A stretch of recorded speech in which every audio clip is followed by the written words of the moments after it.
नमस्ते बच्चों, मैं आपका हिंदी अध्यापक हरिहर काका के बारे में हम पिछले 15 दिन से देख रहे थे।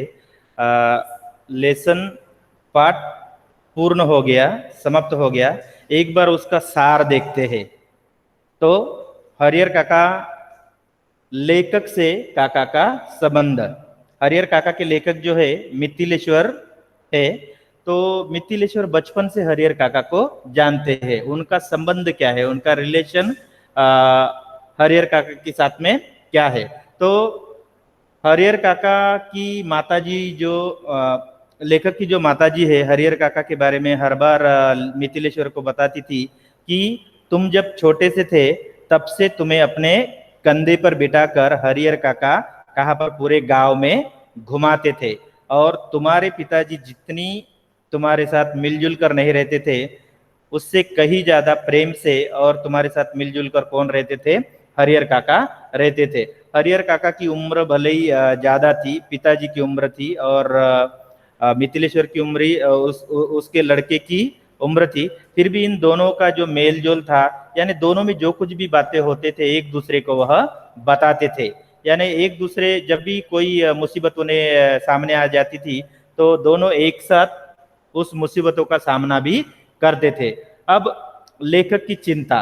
अब लेखक ने क्या, लेखक जब कल गए थे किसके यहाँ, हरिहर काका के यहाँ गए थे। तो लेख क्योंकि हर रोज ये मिलना जुलना करते ही थे, मगर कल जब गए थे हरिहर काका तब मिथिलेश्वर को पता चला कि हरिहर काका के साथ में कुछ अघटित घटा है।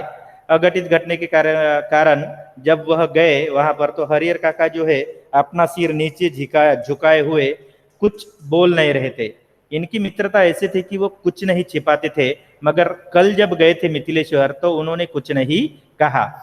बिना कुछ कहे मिथिलेश्वर घर वापस आ गए, और आज भी वह गए। यानी कल भी गए थे और आज भी गए। आज भी जाने के बाद में उन्होंने कुछ नहीं कहा हरिहर काका ने। इसका मतलब मिथिलेश्वर को समझ में आया कि हरिहर काका को क्या हो गया, अपना सिर जो नीचे झुकाए वह खड़े है, कुछ कह नहीं रहे। इससे पहले तो हम लोग जो कुछ भी होता था हम दोनों में चर्चा होती थी।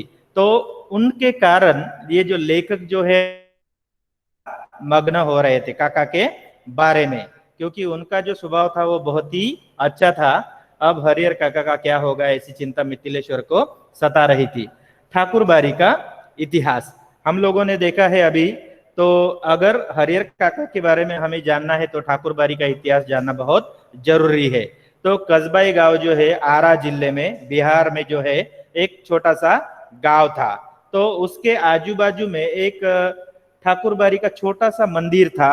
वहां पर छोटा सा ऐसे कुछ घर जैसा मंदिर था। तो वहां पर पहले एक महंत जी आए थे।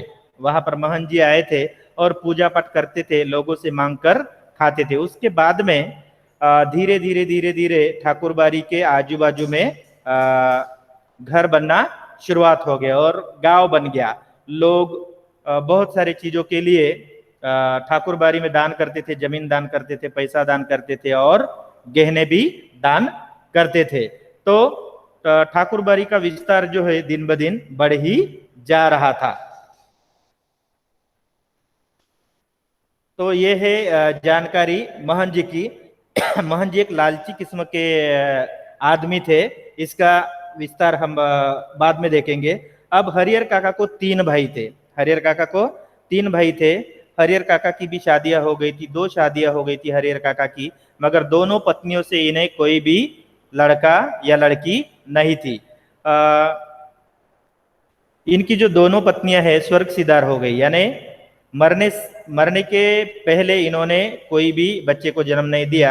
और गांव के लोग काका को बोल रहे थे कि काका फिर से तुम शादी कर लो, और काका जी का उत्तर था कि अब मेरी उम्र ढलती जा रही है, अब मैं शादी नहीं कर सकता।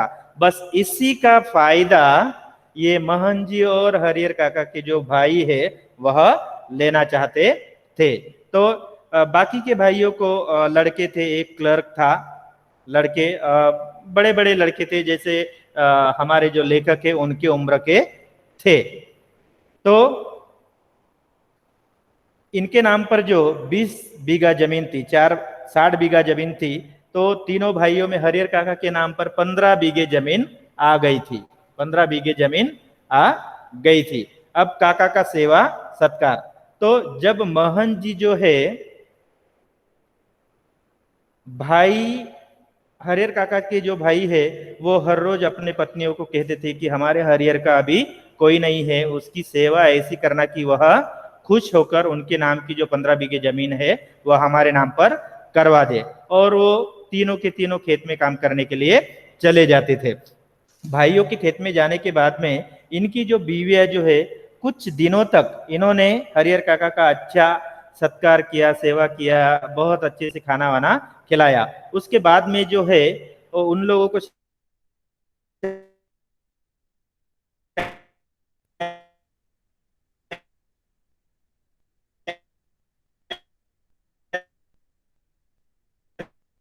कि ये हरियर जो है अभी मरने का नाम नहीं लेता, फालतू में फोकट का खा रहा है, आता था। काका का अच्छा सेवा सत्कार कर फिर से वह लोग क्या कर दिए, इसको रूखा सूखा खाना खिलाने लग गए। एक बार जो भाइयों का जो एक लड़का था जो क्लर्क था शहर में, तो उसने अपने मित्र को अपने घर में लेकर आया था। जब उसका मित्र घर में आया तो उसके लिए बहुत सारे पकवान बनाए गए थे और उस समय हरिहर काका की तबीयत भी अच्छी नहीं थी। हरिहर काका को लग रहा था कि चलो एक मेरे भाई के लड़के के मित्र के कारण मुझे थोड़ा रुचिष्ट खाना खाने को मिलेगा।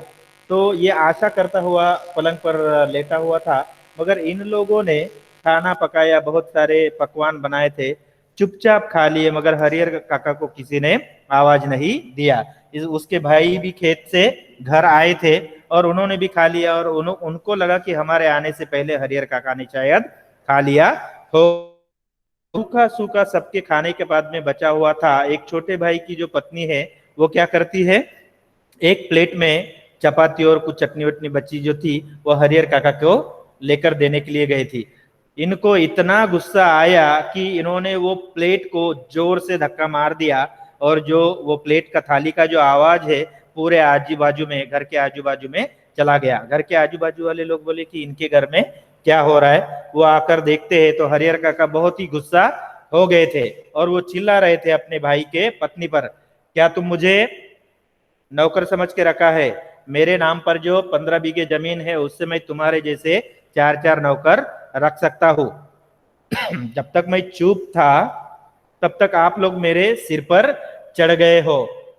अगर मैं चाहूं तो तुम्हारे जैसे नौकर रखकर मैं अच्छे से खाना खा सकता हूं, मगर मुझे कुत्ते जैसे आप लोग सबके बाद खाना खाने के बाद भी क्या कर रहे हो, खाना दे रहे हो। ये अच्छी बात नहीं है। ये गुस्सा, बहुत ही गुस्सा हो गया और वह खेत की तरफ अपने भाइयों को बताने के लिए चल दिया।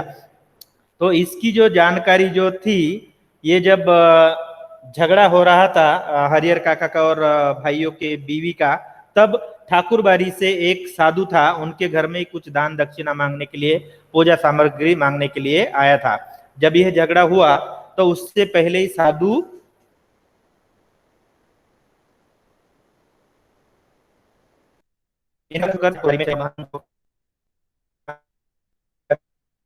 की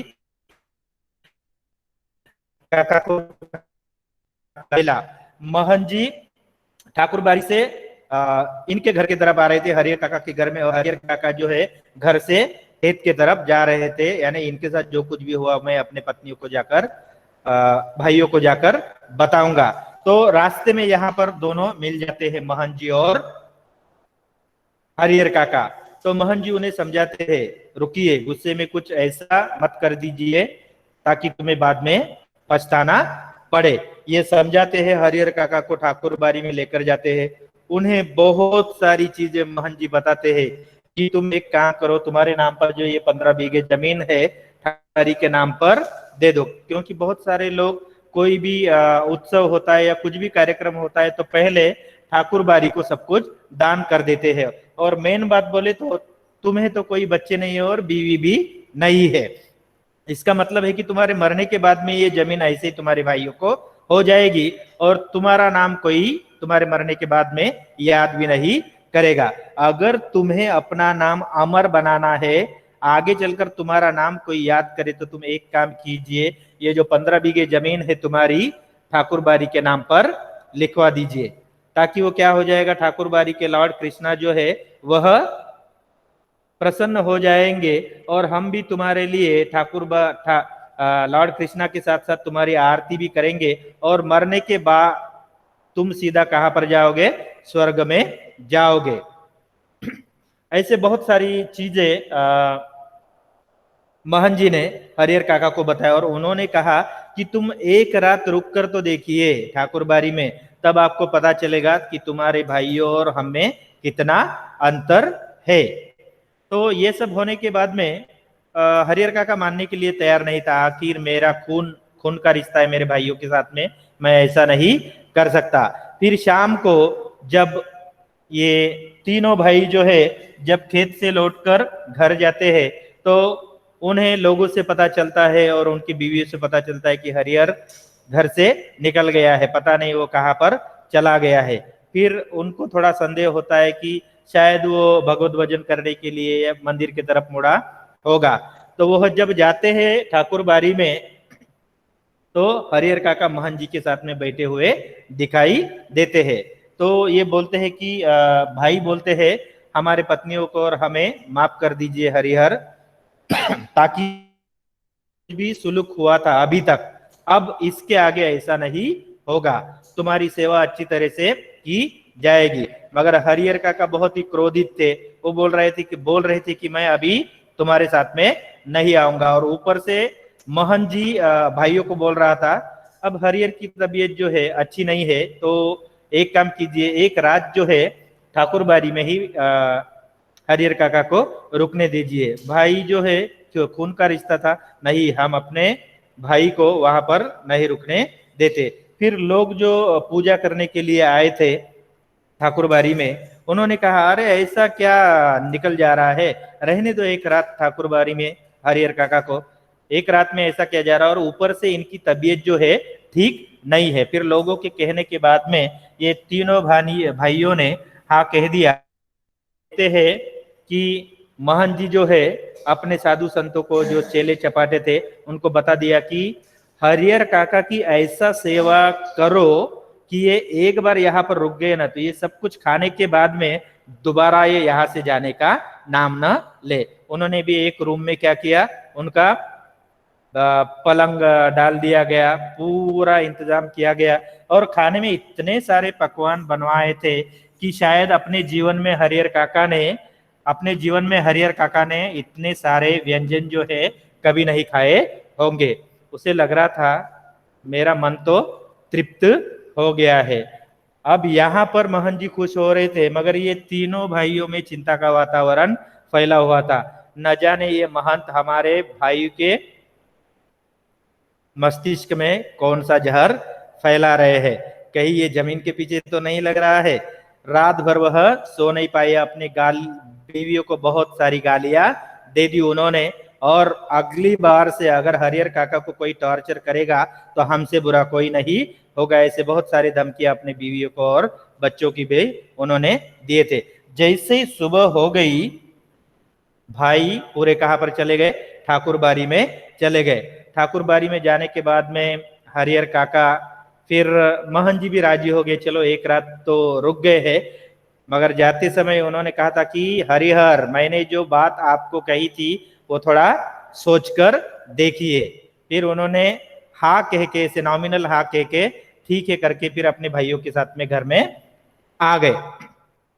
अब घर में जब आ गए तो इनकी जो सेवा जो है अब ऐसे हो रही थी मानो कि ये कोई हरिहर काका राजा महाराजा है। एक गिलास पानी अगर वह पूछते थे तो भाइयों की तीनों बीवियां या बच्चे आकर जमा हो जाते थे और बोलते थे कि ये लीजिए पानी। जब भी इनको कुछ भी नाश्ता हो या खाना हो, अगर इनको कुछ भी चाहिए तो वो जल्द से जल्द देते थे। मन ही मन दे रहे। कुछ परिवर्तन महन जी के कारण ही हुआ। अगर मैं रात में ठाकुर बाड़ी में नहीं रुकता था तो ये सब नहीं तो मुझे, मेरी जो हालत थी धोबी के कुत्ते जैसे हो गई थी। धोबी का कुत्ता ना घर का ना घाट का, रुका सूखा खाना मुझे देते थे और मेरे तरफ कोई भी ध्यान नहीं देता था। मन ही मन यह महन जी को आशीर्वाद दे रहा था कि भला हो उस महन जी का जिसके कारण मुझे अच्छा खाना मिल रहा है। उसके बाद में ये ऐसे ही कुछ दिन जा रहे थे।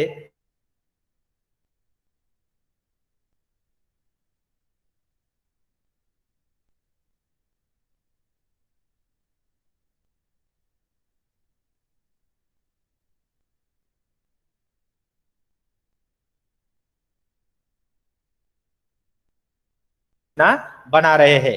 अगर मैं ऐसे नहीं करूंगा तो इनके जो भाई है हरिहर काका के 15 बीघे जमीन क्या करेंगे, बांट लेंगे, तीनों भाइयों में बांट लेंगे 5-5 बीघे। तो वह डर गया और उन्होंने एक योजना बनाई। और जब रात हो गई है, वो दालान में सोते थे, हरिहर काका वरांडे में सोते थे।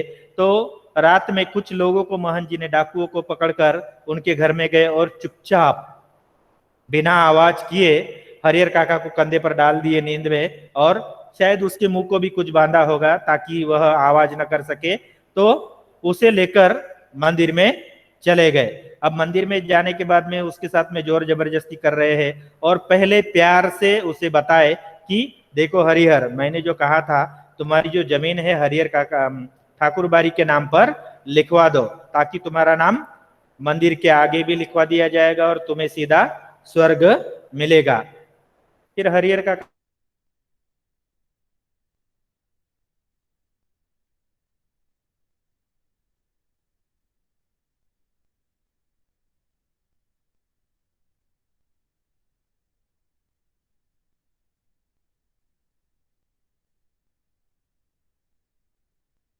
उन्होंने क्या किया, उसका मुंह हाथ पैर सब कुछ बांध दिए, जबरदस्ती से उसके अंगूठे लिए गए कोरे कागज पर और उसको एक रूम में बंद करके क्या कर दिया गया, एक रूम में बंद करके नीचे में जो गुप्त दरवाजा होता है वहां से वह निकल गए।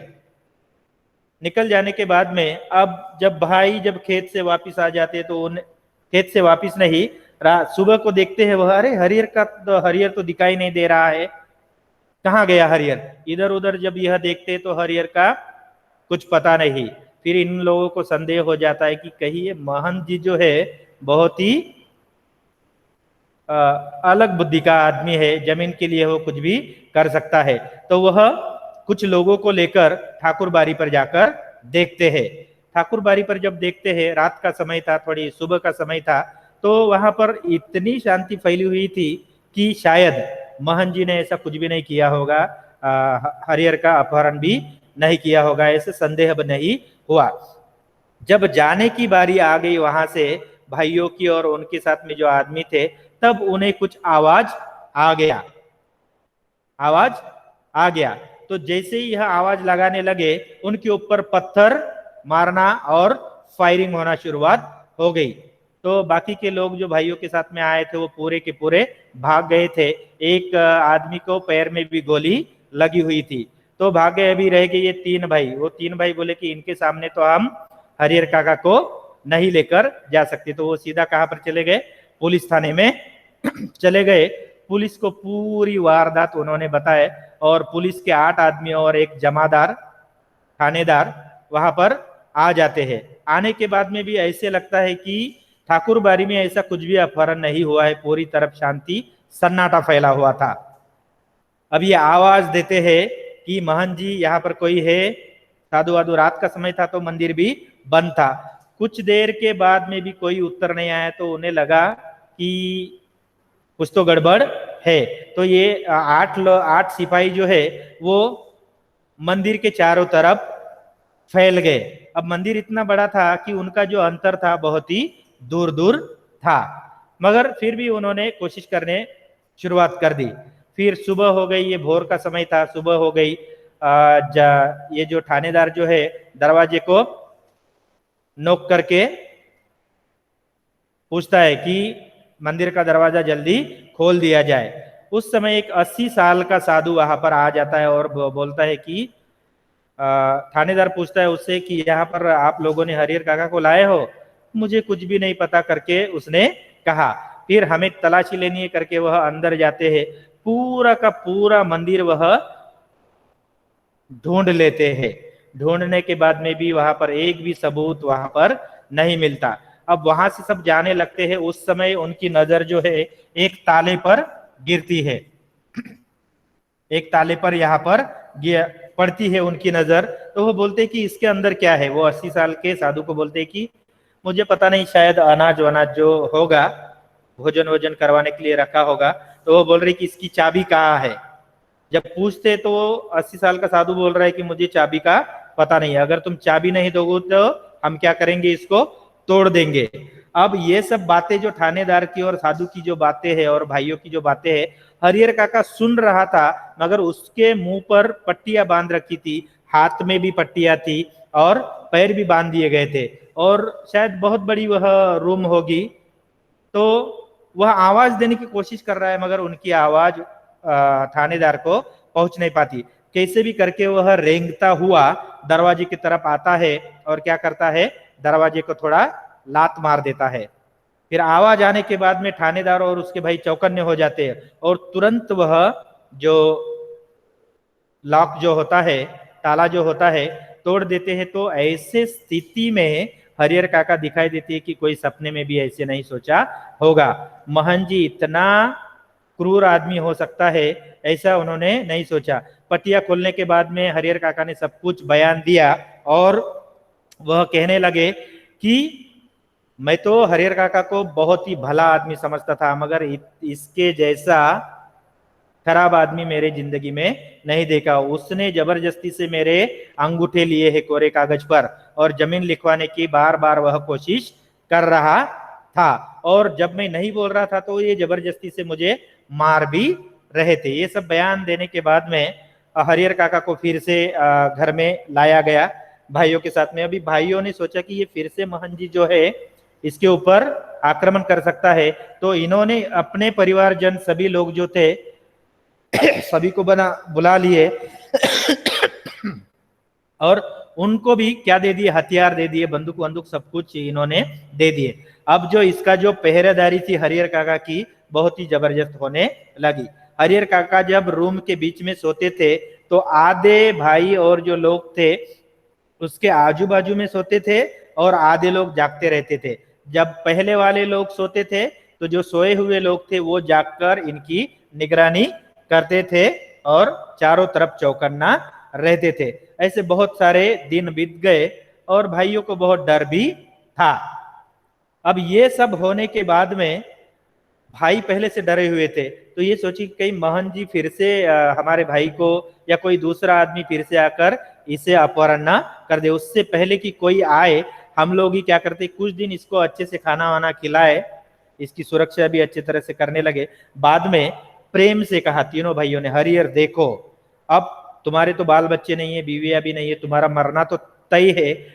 भले ही तुम 5 साल के बाद में मरो या 10 साल के बाद में मरो, मगर आपका मरना तो तय है। तो एक काम करो कि ये जो जमीन है हमारे बच्चों के नाम पर लिखवा दो, ताकि तुम अपनी जो बाकी की जिंदगी है आराम से खा पी कर चिंता मुक्त हो जाओ। अब ये सब कुछ होने के बाद में हरिहर काका बोला, नहीं, मैं ये सब कुछ नहीं कर सकता, क्योंकि इसके बारे में हरिहर काका की बातचीत किसको, मिथिलेश्वर के साथ में हो गई थी, लेखक के साथ में हो गई थी। और उन्होंने कहा था कि ये महन जी और तुम्हारे भाई जो है इनकी प्रवृत्ति अच्छी नहीं है, तुम अपने जीवित रहते हुए जमीन अपने भाइयों के नाम पर या महन जी के नाम पर मत लिखवा दो। उन्होंने जब ना बोला तब महन जी ने जितनी बुरी परिस्थिति हरिहर काका की थी उससे भी कहीं ज्यादा मार किसको, हरिहर काका को पड़ी थी। और जबरदस्ती से भाइयों ने भी अंगूठा लेना शुरुआत कर दिया। तब हरिहर काका को पता चल गया कि महन जी जो बोलता था कोई किसी का नहीं होता, कोई सगा संबंधी नहीं होता, परिवार वाला कोई किसी का नहीं होता। ये जो तुम्हारे साथ में तुम्हारी सेवा कर रहे, 2 जून का खाना खिला रहे हैं, वो क्या है, तुम्हारे 15 बीघे जमीन के कारण ही ये सब कुछ कर रहे हैं। ये सब बातें हरिहर काका को समझने लग गई। फिर उन्होंने भी बहुत तकलीफ दी थी।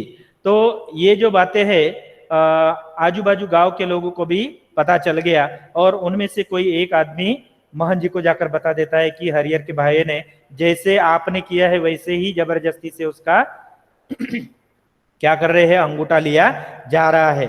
वो जल्दी से पुलिस वालों के पास में जाता है, वो पुलिस वाले के लेकर यहाँ पर हरियर काका के घर में आ जाता है। फिर हरियर काका बताने लगता है कि मेरे भाइयों ने देखो, मेरे सगे परिवार वाले जो है इतने टॉर्चर किया है मुझे कि मैं सोच भी नहीं सकता था।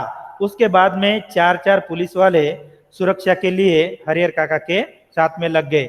अब ये इतना कुछ करने के बाद में भी भाई भी उनकी सुरक्षा के लिए जो पैसा लगता था भाई और मोहन जी भी देने लग गए। इनको लगता था इतना सब कुछ करने के बाद में भी हरियर हम पर खुश हो जाएगा और अपनी जमीन जो है हमारे नाम पर लिखवा देगा। मगर हरियर पहले निरक्षर तो था ही, मगर उसमें समझ नहीं थी। अब इतना सा सब कुछ होने के बाद में इन्होंने तो ठान लिया। और एक बात उसको याद आई कि एक बार रमेशर की बीवी, रमेशर जब मर गया था तो उसकी बीवी ने क्या किया है, मेरा क्या है, अभी बाल बच्चे तो नहीं है, चलो लिखवा देते हैं परिवार के नाम पर जमीन। तो उन्होंने जमीन लिखवाने के बाद में उसकी जो हालत ऐसे हो गई कि घर घर जाकर वह भीख मांग कर खाने लग गई। भीख मांग कर खाने की मुसीबत आ गई थी। तो वो जब किस्सा हरियर काका को याद आया तो उनके जो रोंगटे जो है पूरे खड़े हो गए और उन्होंने ठान लिया जब तक मैं जिंदा हूं तब तक जमीन का एक टुकड़ा भी ना तो महंत के नाम में लिख कर दूंगा, ना अपने भाइयों के नाम पर लिख कर दूंगा। ये सब होने के बाद में कुछ दिन ऐसे ही चलता रहा। उनकी सुरक्षा, जहां पर भी हरियर काका जाते थे उनकी सुरक्षा के साथ चार चार पुलिस वाले रहते थे। ये सब होते समय अब तीसरा कैरेक्टर यहाँ पर आ जाता है, तीसरा व्यक्ति, एक नेता जो है वो भी यहाँ पर आ जाते हैं। इनको लगता है ये नेताजी ने भी शादी नहीं की है, इनके भी बच्चे नहीं है, बीवी नहीं है, मगर ये आदमी ऐसा था कि बिना काम किए गांव के जितने लोग आराम से नहीं रहते थे उनसे भी ज्यादा यह आराम और मौज से रहता था। तो ये एक प्रस्ताव लेकर आ गया हरियर काका के पास में और उन्होंने कहा कि हरियर, तुम अपनी जमीन ना भाइयों के नाम पर लिखवा दो ना महन जी के नाम पर, मैं आपको बताता हूं, आपके नाम से मैं एक क्या करूंगा, स्कूल खुलवाऊंगा। अब स्कूल ऐसा है कि विद्या दान होता है, उसमें बच्चे बहुत सारे पढ़ लिख लेंगे और किसके नाम पर होंगे, सभी सर्टिफिकेट्स पर, कागजों पर तुम्हारा नाम होगा, स्कूल के बाहर तुम्हारा नाम होगा और तुम्हारा जो नाम इतना चमकने लग जाएगा कि तुम मर भी जाओगे मगर तुम्हारा नाम जो है निरंतर लोग लेते रहेंगे। ये सब चापलूसी वाली जो बातें थे हरियर काका को पहले से ही पता थी। अगर पहले आते थे तो शायद ये मान जाते थे, इतना सब कुछ होने के बाद में भी उन्हें नकार दिया और निराश होकर नेता को भी वहां से जाना पड़ा। अब ये सब कुछ होने के बाद में यहां पर महन जी और भाइयों में फिर से चिंता फैली हुई थी, है ना, कि अब गांव में जहां देखो वहां देखो गांव के लोग जो है तालाब में, बरगद के पास में और ठाकुरबाड़ी के पास में जमा होते थे और सभी के जुबान पर हरियर काका के बारे में ही क्या होती थी, चर्चा होती थी। आखिरकार हरियर काका किसके नाम पर अपनी 15 बीघे जमीन लिखवा देंगे। जैसे आज तक में न्यूज बोलते हैं माइक लेकर, क्या आपको पता है, यह ऐसे बोलते थे कि क्या आपको पता है कि हरियर काका अपनी जमीन जो है या फिर भाइयों के नाम पर लिखवा देंगे या महन जी के नाम पर या फिर नेता के नाम पर। ऐसी बहस रहते लगती थी और जो जिनको सपोर्ट करता था वह बोलते थे कि नहीं ठाकुरबाड़ी के नाम पर लिखवा देंगे, कुछ बोलते थे कि भाइयों के नाम पर लिखवा देंगे। कुछ दिनों के बाद में ऐसी चर्चा फैल गई वहां पर, पहली खबर आई थी कि ठाकुरबाड़ी की इसके मरने के बाद में, हरियर काका के मरने के बाद में जो है इनकी जमीन किसके नाम पर होगी पता नहीं है। भाइयों ने भी इंतजाम कर रखा था और महन जी ने भी।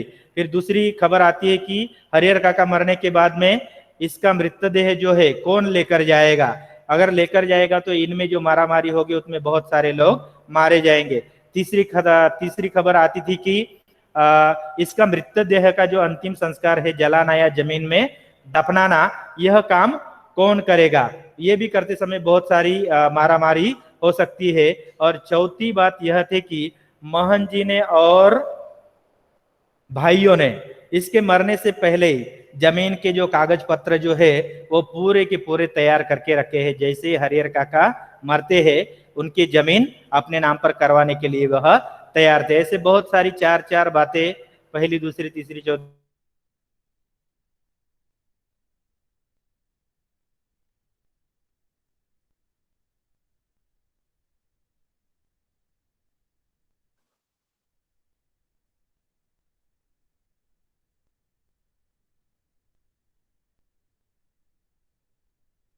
गुनाह किया होगा, भगवान ने मेरे साथ इतनी नाइंसाफी की है।